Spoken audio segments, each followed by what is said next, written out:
CAPSI podcast series, Conversations on African Philanthropy.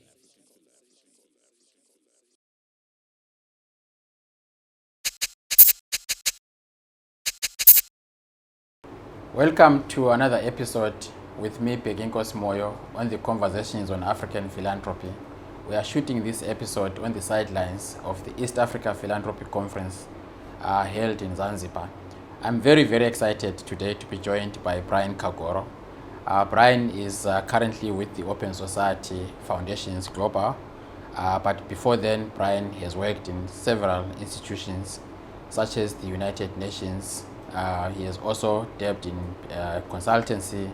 He also was very active in the formation of different institutions in his home country, Zimbabwe. For example, the Crisis Coalition, the National Constitution Assembly, among others. Brian, welcome to the Conversations. Thank you, Dr. Moya. Thank you. And I wanted to start with probably one area where I think most of us, when we think of Brian Kagoro, we probably would think of that incident and event because it kind of shapes the kind of a person that you are. At some point, you established a radio station, and that radio station was bombed one night.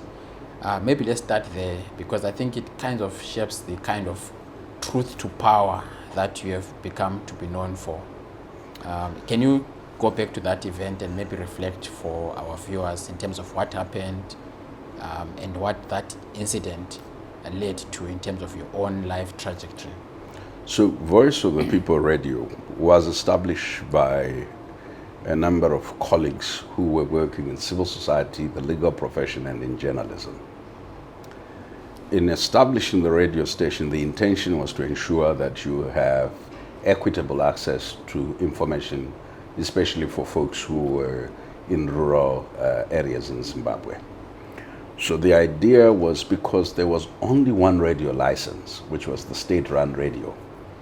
The idea was to broadcast on shortwave. So we reached an agreement with the Dutch radio that what we would do is we would record programs and in real times dump them on a site where they could download them and play, and we had stringers across the country.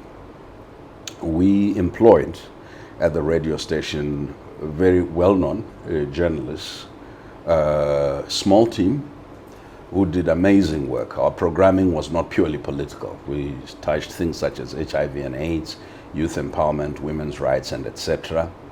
And one of our 4 journalists was actually a war veteran. We had an interesting board, so I got messages from the late Tumiso Davengwa, who was then Minister of Home Affairs, and John Cuomo, who was chairperson of ZANU-PF, about their displeasure at the radio station, first in 2000 and then later on 2001. There were attempts to shut down the radio station after they pressured the board. I was in London for a visit, and colleagues at the radio station phoned that members of the board were literally taking apart the station. Yeah. I intervened to stop it. I hadn't quite fully investigated the extent of the challenge. And in March 2002, I went to the World Summit for Sustainable Development in Johannesburg. And I got a call at 6 a.m. from Rachel, who was our finance person, saying the station had been bombed. So initially I thought that somebody had thrown a petrol bomb or something of that nature. We had a journalist who was working late the night that the station was bombed, and a security folk. And then Rachel, of course, said to me, watch SABC. So SABC was featuring this 5-bedroomed house had been brought to nothing, razed to the ground. It must have been a very powerful bomb. Yeah. That shook the employees, it shook members of the board, it shook me. I returned home, and it was clear to me that it was not so much the station that was being targeted, it was me. Because I had served as a lawyer for the then opposition leader, Morgan Tsvangirai, and the trade unions, and there were always assumptions about the proximity of that relationship. We put in place, so the board that had been there before quickly resigned or started playing games. we put in place a new board. And we realized that we needed to bring in a new executive director. We brought in Mr. John Masuku, a very, very respected member, who already, I think, was in the process of coming in to serve with us. I'll tell you what the issue was. The issue was I had no form of security at all. Yeah. The employees at the radio station had no form of security at all. And this was not abduction. This was not simply an incident of torture. This was a bomb. Yeah. The message was very clear. And at the same time, a couple of weeks later, I think they bombed the Daily News print press that I think Mr. Masiwa had some investments in. So 2 clear messages sent, 2 different institutions, 2 different levels or layers of international, if you like, protection and knowledge. Yeah. So I started there because in many ways it tells us the moment that most of you and other colleagues have gone through. And I also want to talk a bit about your roles in some of the civic institutions in the country. So there was the radio station, but you were already practicing as a lawyer then. Mm-hmm. Like you said, representing the labor movement, but also the leader of the opposition party. But you were also involved in the formation of the NCA, mm-hmm. as well as the Crisis Coalition Zimbabwe. 2 institutions that have remained in the body politic of the country. Mm-hmm. Maybe let's talk a bit about your reflections about the beginnings of those 2 institutions, the kind of impact that they've had, but also where we are today when we look into the future. I mean, not much has really changed in terms of the politics of the country. The same thing that you have just described could easily happen to any of those formations today. Mm-hmm. So there was a third one, the NGO Human Rights Forum, and one could argue a critical role in the early days of Lawyers for Human Rights, although I don't claim to have been a founder of. I'll tell you, we didn't set out to set up institutions per se. With the National Constitutional Assembly, Tawanda Mtasa had written a concept note, I think it was 2.5 pages, on the need to make a new constitution and how this constitution would be taken to the then government. If the government didn't accept it, the need to move towards the formation of a political party. And we started discussing that concept note in my office. There were Tawanda Mtasa, Depros Manchena, myself, and Kudakwashe Marazani. And then the agreement was to take this through the churches to a broader group of friends, Eva Joyce Wynn, Priscilla Misiarabwe Mshonga, Brian Raftopoulos, and etc. So the church convened this. We then realized we needed a consultant. We brought in Professor Welshman Ncube to try and do a translation of the then existing constitution into simple language. We grew into a group of 10. That group of 10 moved from the few people who were meeting in my office and at Tawanda's residence to folks meeting at the Zimbabwe Council of Churches. The idea was to run a 6-month project, and that 6-month project became the constitutional movement. Why did it become a movement? I think we soon realized that what we're talking about was not a document.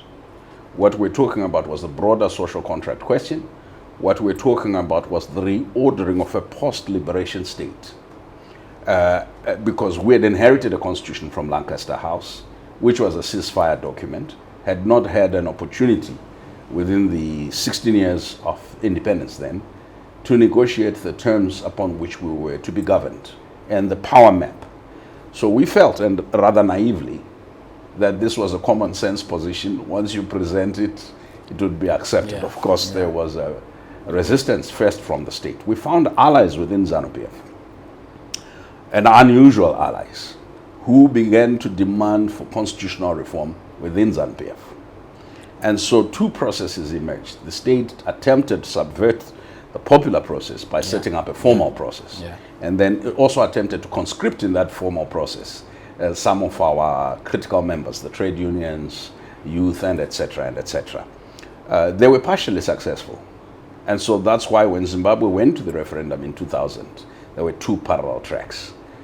Constitutional movement, which started off as an informal process, that had become institutionalized, that had a secretariat, that had presence across the country, and a state-run process. Yeah. So the important thing about these institutions and the ability to be part of starting things was a good starting point for me, because I want us to talk about where we are now. We are here attending a conference on philanthropy. The East Africa Philanthropy Network is one of the different, I would say, parts of an ecosystem in the continent. But one of those is the Africa Philanthropy Network, which was formerly the Africa Grantmakers Network. You were one of the very first people that was approached to actually help write a couple of documents. One was the Constitution of AGN, and secondly the strategy, which actually happened to be done here in Zanzibar around 2009, 2010. When you look back now, almost so many years, what would you pick out as some of the key moments, but also key achievements, or even challenges that philanthropy, especially using the lens of the Africa Philanthropy Network, has either achieved or faced? I think there are 4 key achievements. The first was to establish a public discourse on African philanthropy. The second was to establish institutions that would support, or vehicles for animating African philanthropy. The center, the Africa Philanthropy Chair at the business school at WITS, APN as an institution, and other regional networks. The third achievement, which to me is very clear, is achieving a level of prominence that made governments, there was an earlier reference to how members of the network assisted the government in Rwanda to draft a philanthropy strategy, assisted SADC, assisted the African Union Commission.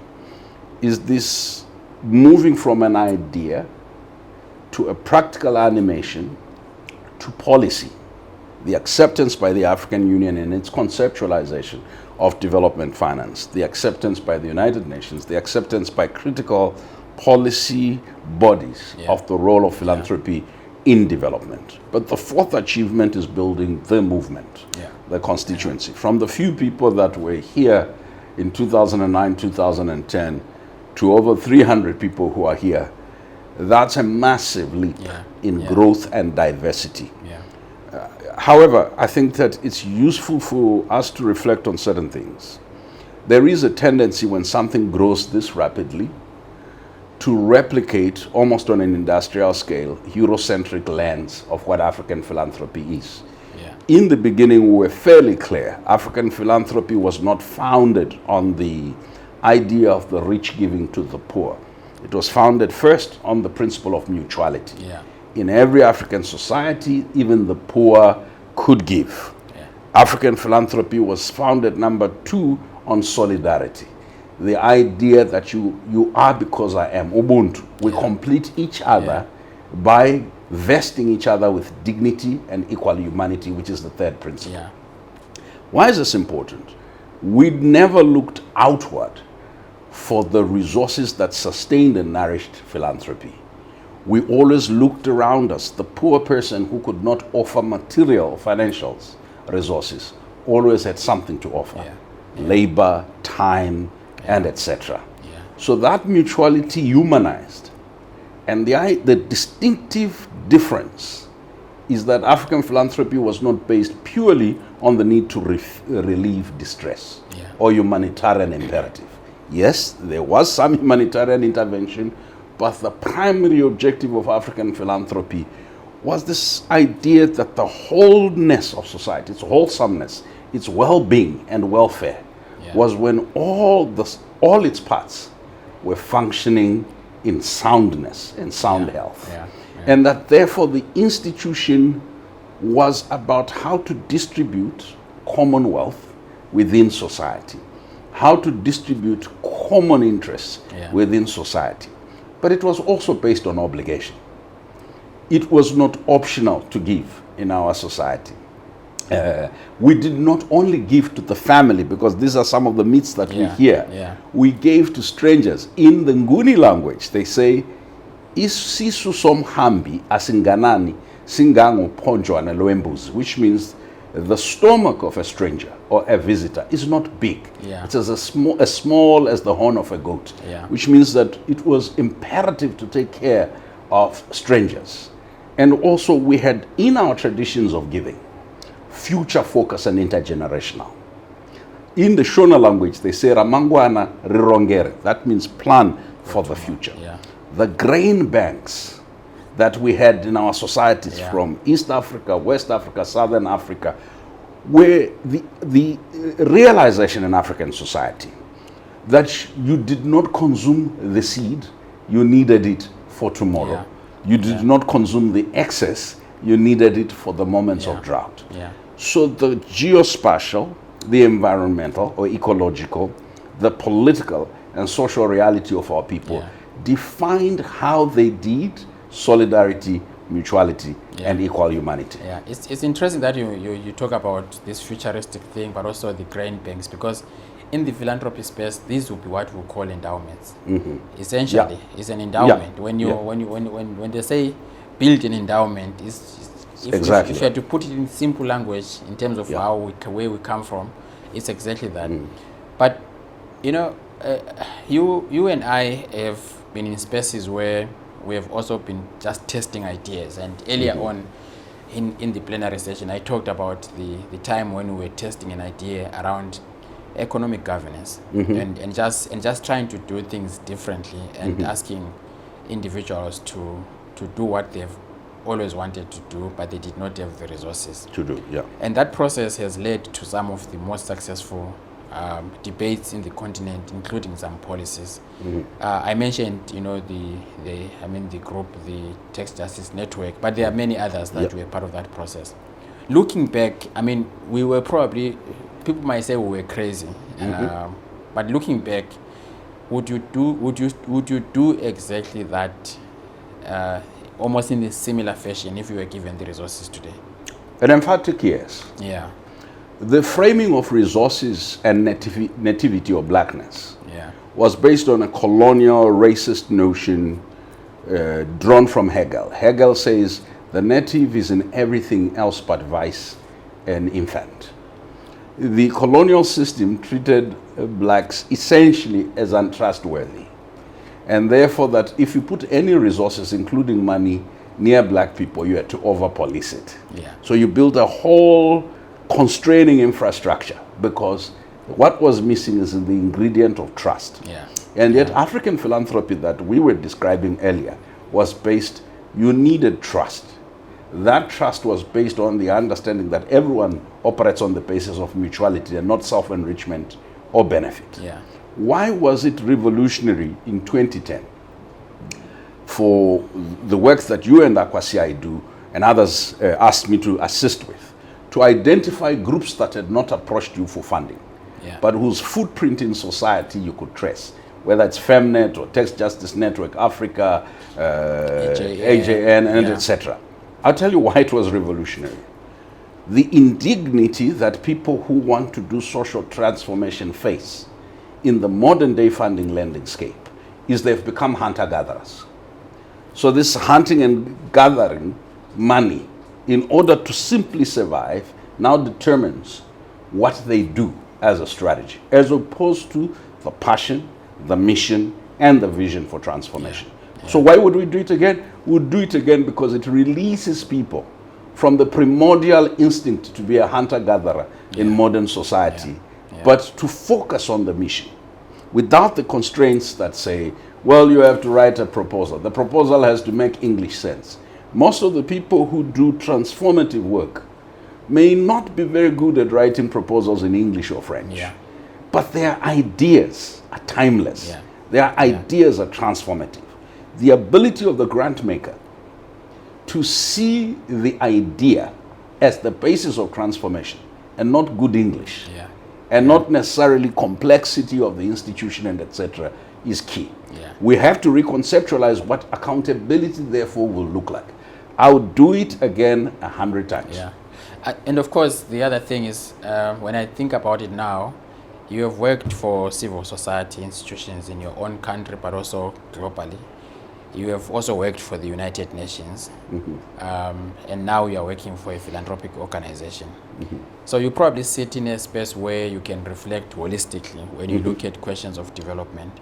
And maybe let's just take a few minutes and pull out some of the insights and some of the lessons that you have kind of gotten in the positions that you have held in the United Nations, in the global institutions, what we call the international NGOs, but also right now in your current, it's your current position, but before your current position in the global office, you were also part of the Africa team of the OSF. Yeah. Yeah. You know, the idea of construction an ecosystem of change. Each of the spaces from which I migrated had certain simplistic notions. I was a lawyer, a partner in a law firm. For lawyers, everything starts and ends with a rule, a regulation. Yeah. That's either kept or broken. Yeah. So the idea of regulation as emancipation preoccupies the lawyer class. Once you take the matter to court and you win, that settles it. Yeah. But life is more nuanced than that.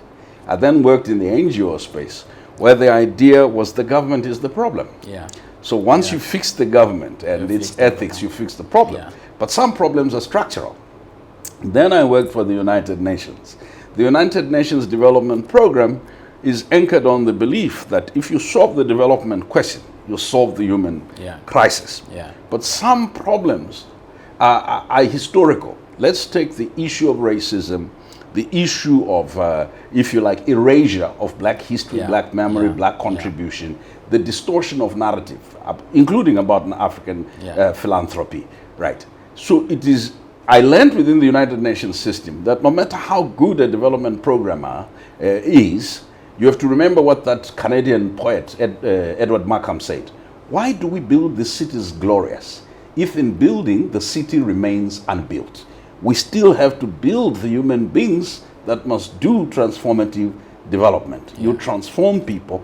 How do you transform people? You have to address the question of thinking, the question of systems approach, the question of solutions. You have to address ideation and knowledge as a central piece of transformation. Now, sitting where I sit, I learned that the potential hubris of philanthropy, especially when you sit in a position where you give money to enable others to do development, and also having great access and power, is you may begin to be prescriptive about what works and what doesn't work. You also sit with the power of judgment of what is a good project or a bad project. And that is more dangerous than colonial systems of substitutionalism that substituted local knowledge for what was deemed global knowledge. Because I circulate, as you do, in the circles of elites. Elites have a particular logic, a particular relationship with power, global power, institutional power, multilateral power.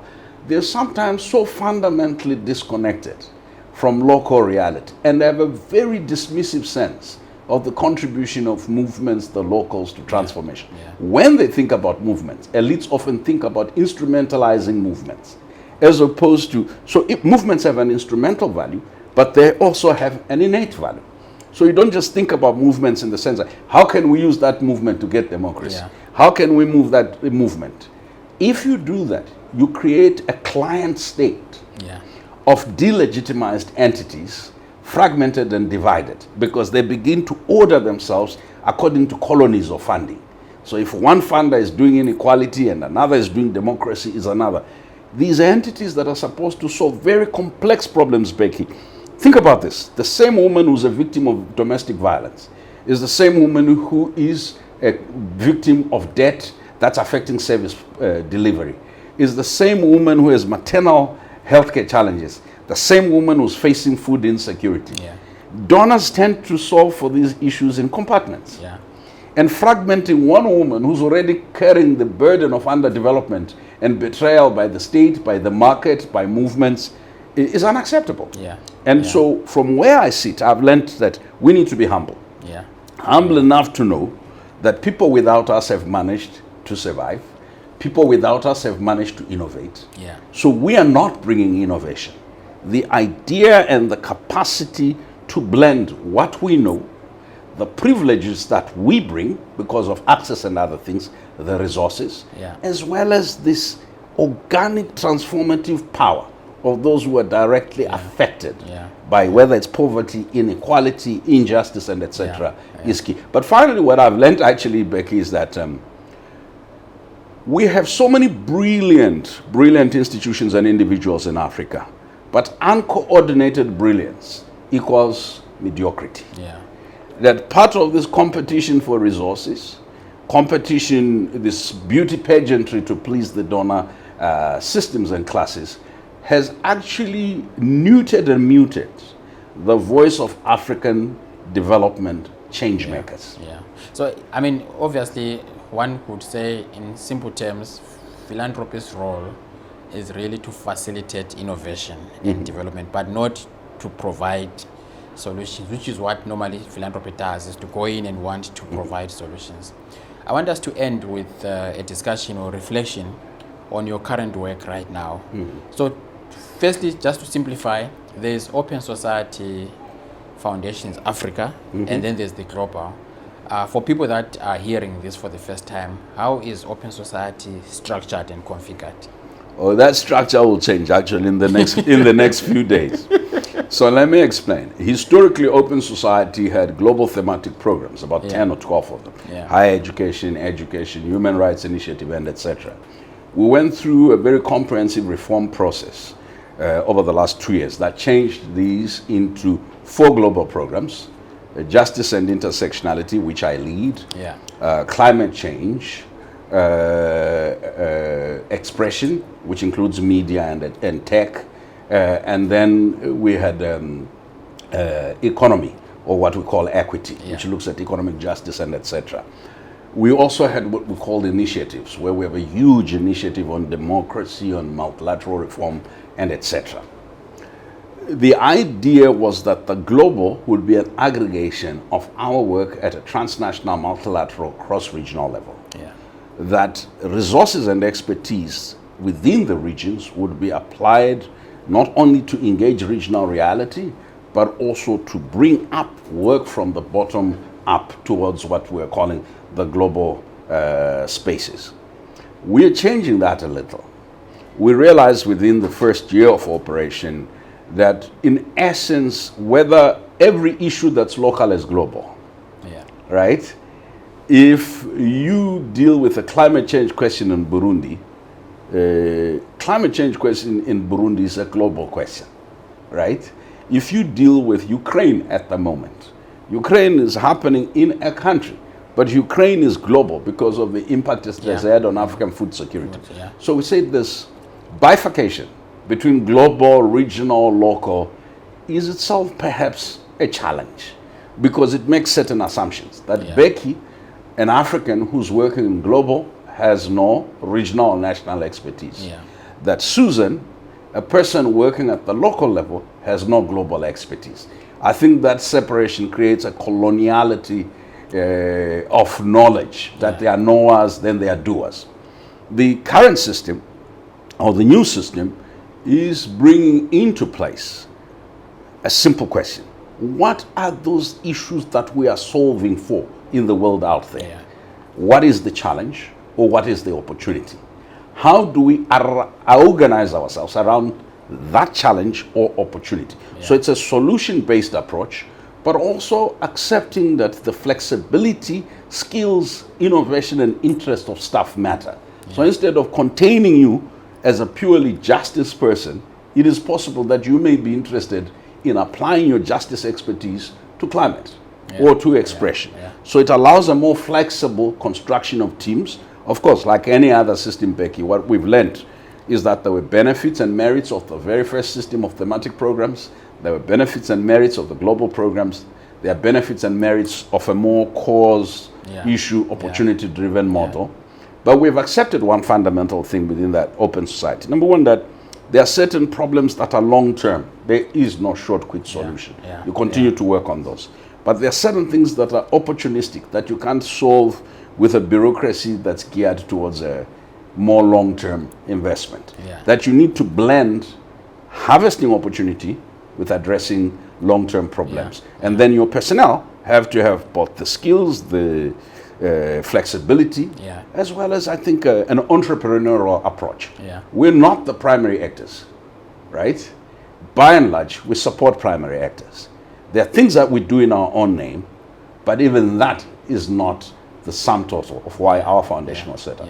And so how is the global structure in many ways connected, or how does it inform or informed by the regional offices, the Africa office, for example? And the Africa office has actually gone through a tremendous change itself. Previously, you had offices in West Africa, Southern Africa, East Africa, and right now we all those have been merged into one West office. Africa. So we have geographic presence. Geographic presence is not equivalent to working in a particular, it's thematic. It's around specific issues, causes, opportunities. The leaders of the regions, under the current structure, which I said will change, are executive directors. They sit in a senior leadership team of all regions, right? Which the president of the foundation and the executive director of current global programs is part of that team. We discuss programming in the senior leadership team meetings. We also do a lot of joint work, joint planning. Our teams that work under global programs, do joint funding, co-creation, and joint programming with their regional colleagues, right? Even for the advocacy and multilateral engagement. So it's this idea of one organization operating in different locations. We often defer to the regions for political judgment and also determining where to invest and how. However, we've made a room for exceptions where there is an opportunity or a crisis. That's our advocacy team is able to intervene, because let's say you've planned only to work in 3 countries or 4 countries, and strategically that's been your assessment. And something unexpected happens where you feel you need to intervene. You can't break the existing strategy. You have to create a solution that responds to opportunity. So that relationship is both structural, organic, but also co-creation, coordination, as well as co-resourcing. So, I mean, I've been speaking to some of your colleagues, and especially from the Africa office. Are there any reflections or lessons that have come out of this whole process around, not just changing the structure, but rethinking how OSF is organized and configured? Any 2 or 3, reflections or lessons? Yeah, I mean, one of the things that I think is a change after over 20, 30 years of doing the same thing is an inescapably painful process. It is. There was an attempt by the leadership to cater for what we call tie-off grants, 2 to 3 year grants to existing grantees who would not be carried forward. That is a well-intentioned process, but as you can imagine, when you have a large group of employees leaving, some of them leave with institutional memory. Some of them. So a lot of things fall through the cracks. First lesson we learned is that you needed a very thorough change management process right? The second lesson we learned, Becky, is when we analyze our grant portfolio, there were entities that had become permanent, recurrent, consistent recipients of the resources from the foundation that, frankly speaking, may not have been contributing as significantly to change. So when you analyze what is moving change, what's moving the dial in their countries, in their region, they were not as active in that space. And there were entities that were not on our radar, simply because they did not see the adverts we put out, the call for papers, and etc. That did not become beneficiaries of the support that we were giving because, they were not part of that inner circle, because grant officers tend to deal with who they know and what they know. The room for innovation, the room to go beyond the known and the normal gets limited with time. So we learned that whilst this was disruptive, and there are many things that could have gone wrong, that it created an opportunity to think about things on scale and at scale. The third lesson we learned, Becky, is that one has to not only nuance, but to balance two things. Traditionally, small grants were the norm in this region because we're dealing with organizations that historically were assumed not to have absorption power for large grants, as well as the accountability thing. But small grants consistently given to the same organizations perpetuate perpetual smallness. So as such, it became difficult to contribute to what do you do with those African institutions? With those institutions that have an ambition to operate not just at the regional level, but at a global level, but are still being resourced to do the indigenous or the local. And that balance is often characterized by tension, right? Because there's an acerbic reaction to the notion of big grants and fewer grants, and almost a safety in people thinking, we can have 3,000 grants, small amounts, 1,000, 100,000 to groups. Yet for purposes of sustainability, and we were doing this transformation in COVID, we learned that perhaps a hybrid approach that appreciates the unique circumstances of small groups and the ambition to create truly global Pan-African institutions, or to enable them, because we don't create them, needs to be balanced. Because to play at the global space on climate, to play on debt, on critical issues like philanthropy, we cannot play as Africans, we cannot enable that play by simply making the small grants. Because then those institutions spend half their time in this hunting and gathering. But we also were very mindful that local or African knowledge driving global engagement by African governments and global development and multilateral reform was key. So we invested in the new dispensation deliberately in knowledge. Were there things that were missed out? Yes, let me tell you what those things were. We had an ambition in the strategy to invest in the corridor for enabling independent African philanthropy. Right? That obviously, if one thinks that we have a strategy, our own strategy, we gravitate towards groups that have a strategy, their own strategy. We seek alignment. The perniciously short periods of time within which we've made the changes and tried to reorient have essentially meant that it is only in the period in 2024 going forward that we'll be able to make these investments. We also learned that we needed to increase how much we did with governments. We support reforms. We are interested in Southern, global South governments engaging on their own terms in the multilateral space. So ensuring that our officers, remember a lot of our officers are like me and others, they'd been raised in a situation where government was the problem or was the enemy. And yet government negotiates on behalf of us all within the multilateral space.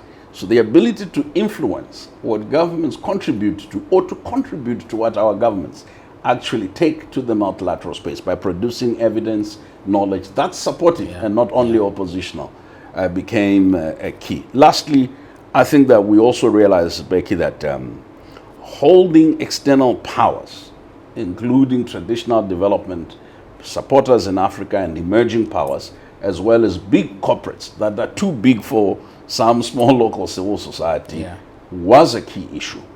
And the questions of digital, whether it's generative AI or basically the tech space, was key. So our investments have tended in the new dispensation to say, where are the gaps in funding? We're not the only funder.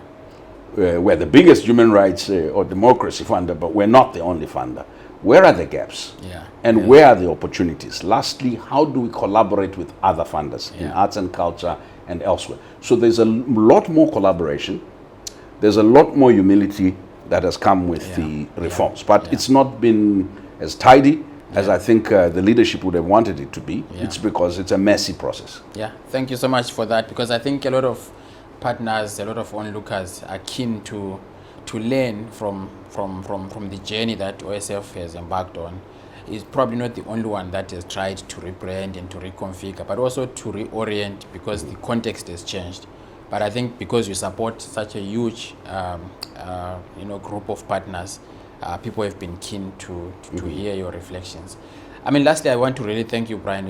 Most people might not know this, but our students are currently, those that are doing masters or even PhD or even the diploma, they use one of your reports on regulation of philanthropy in Africa as almost one of their core documents and foundational documents for the module. But you have also written extensively on the regulation of philanthropy, initially for the Hudson Institute and many others.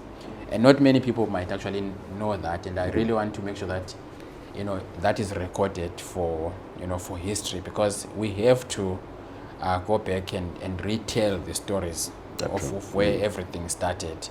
And so I wanted to end there by thanking you for the contribution that you have made, but also for making time to come and speak to our students as well.